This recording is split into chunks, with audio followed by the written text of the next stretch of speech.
వీక్షకులందరికీ నమస్కారం.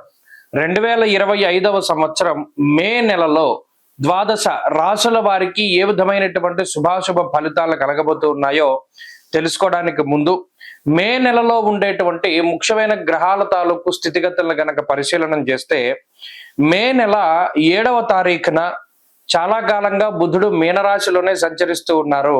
ఆయన తన యొక్క నీచక్షేత్రాన్ని వదిలిపెట్టి మేషరాశిలోకి ఆయన సంక్రమణం చేయబోతూ ఉన్నారు. అనగా 7వ తారీఖు మే బుధుడు అశ్విని నక్షత్రంలోకి మారుతారు, అంటే మేషరాశి సంచారం. అలాగే 15వ తారీఖు మే 2 సంక్రమణాలు కనబడుతూ ఉన్నాయి. ఒకటి వృషభ సంక్రమణం, అనగా రవిగ్రహం వృషభ రాశిలోకి సంచారం చేస్తారు.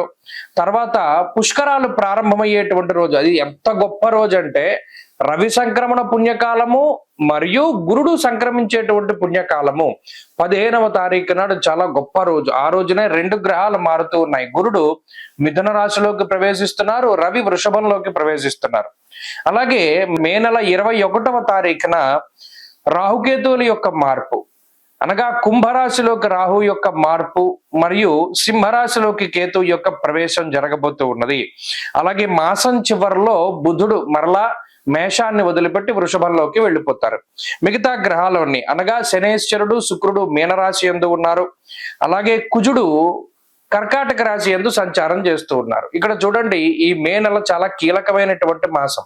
దీర్ఘ సంచార గ్రహాలైనటువంటి గురుడు రాహుకేతువులు ఏకకాలం ముందు ఒకే నెలలో, రవి గురులు అయితే ఒకే రోజు మారుతూ ఉన్నారు.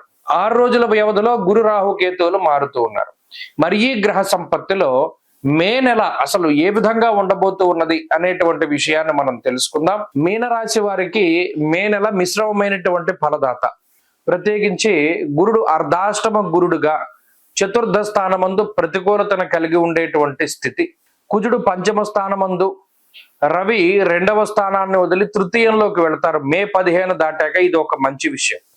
జన్మ శుక్రుడు కొంత అనుకూలంగా ఉంటే ఇంకొక మనకి కొంతలో కొంత మనకి అనుకూలించేటువంటిది ఏంటి అంటే జన్మ రాహు యొక్క దోషం పోతోంది. జన్మ రాహు వెళ్ళిపోయి 12వ స్థానంలోకి రాహు వెళతారు. ఇది రాహు పేడే, కానీ షడ్గ్రహ కూటమిలో భాగంగా 6 గ్రహాల్లో చివరికి 2 గ్రహాలే మిగిలాయి. ఈ నెల తర్వాత కూడా 1 గ్రహమే ఉంటుంది. 5 గ్రహాలన్నీ కూడా స్థానాన్ని మారిపోతాయి. కాబట్టి రాహు వ్యయంలోకి వెళ్ళిపోతే కూడా కొంత బడ్డెన్ తగ్గుతుంది.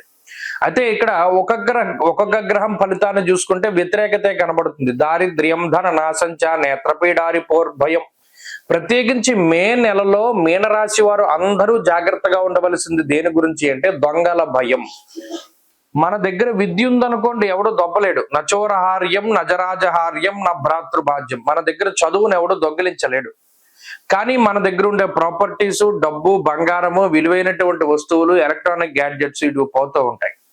మీనరాశి వారు మే నెలలో దొంగల బారి నుండి చాలా జాగ్రత్తగా ఉండాలి. ఇంటి దొంగల నుండి మరీ జాగ్రత్తగా ఉండాలి. మీ విలువైనటువంటి వస్తువులు, డాక్యుమెంట్లు, ఫోటోలు, దాచిపెట్టుకున్నవి, ఎలక్ట్రానిక్ గుడ్స్, ఇలా ఏదైనా ఆఫీసుకి సంబంధించినవి ఎవరైనా సరే దొంగిలించడానికి అవకాశం ఉంటుంది. దానికి కారణం రాహు. వ్యయస్థానమందు అంటే మనకు ఉండేటువంటి సంపద ఎలా పోతుంది అంటే పరుల పాలైపోతుంది, దొంగల పాలైపోతుంది అన్నాడు. దారిద్ర్యం, ధననాశంచ, నేత్రపీడ, రిపోర్ భయం. నిద్రపట్టదు. ఏదైనా వస్తువు పోతుందేమో లేదా పోయిందేమో అనేటువంటి భయం, భ్రాంతి కలుగుతూ ఉంటాయి. జన్మ శనేశ్వరుడు వ్యసనముల ద్వారా ధనాన్ని కోల్పోయేలా చేస్తాడు. జోదము, స్పెక్యులేషన్, బెట్టింగ్, ఆన్లైన్ ట్రేడింగ్లు, ఇవాళ రకరకాలుగా డబ్బులు పోగొట్టుకోవడానికి మార్గాలు ఉన్నాయి కదా, వాటిలో డబ్బు పెట్టి పోగొట్టుకునేలా చేస్తారు.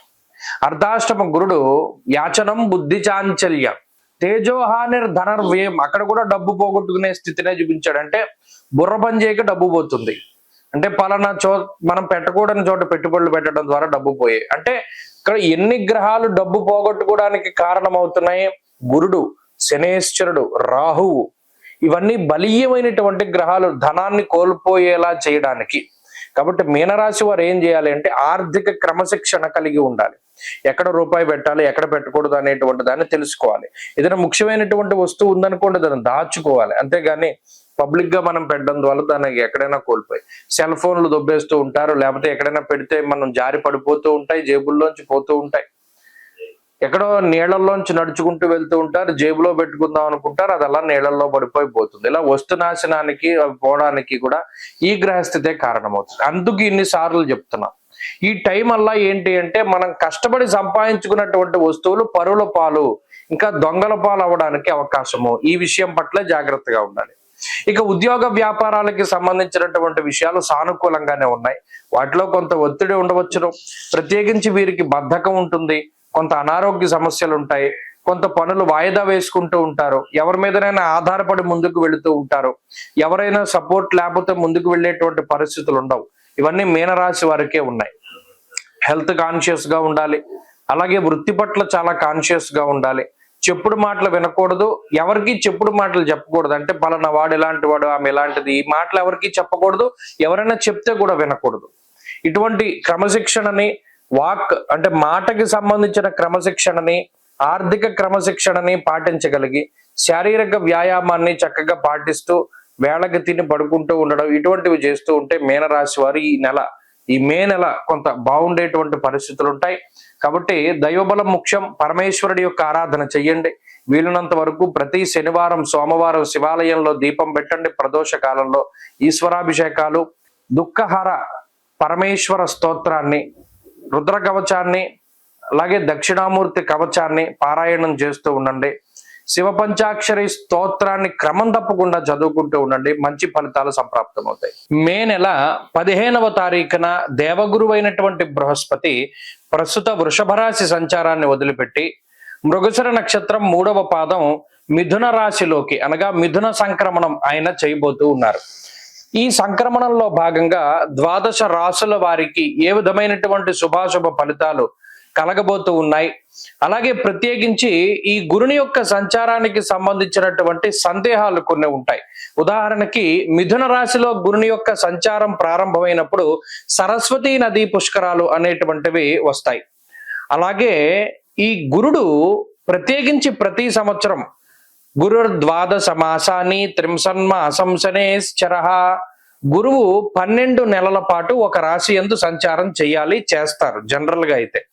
అయితే సంవత్సరంలో ఏమవుతుంది, కొన్ని సందర్భాల్లో అతిచార గతే జీవౌ, గురునకు అతిచారము అనేటువంటి ఒక అవస్థ ఉంటుంది.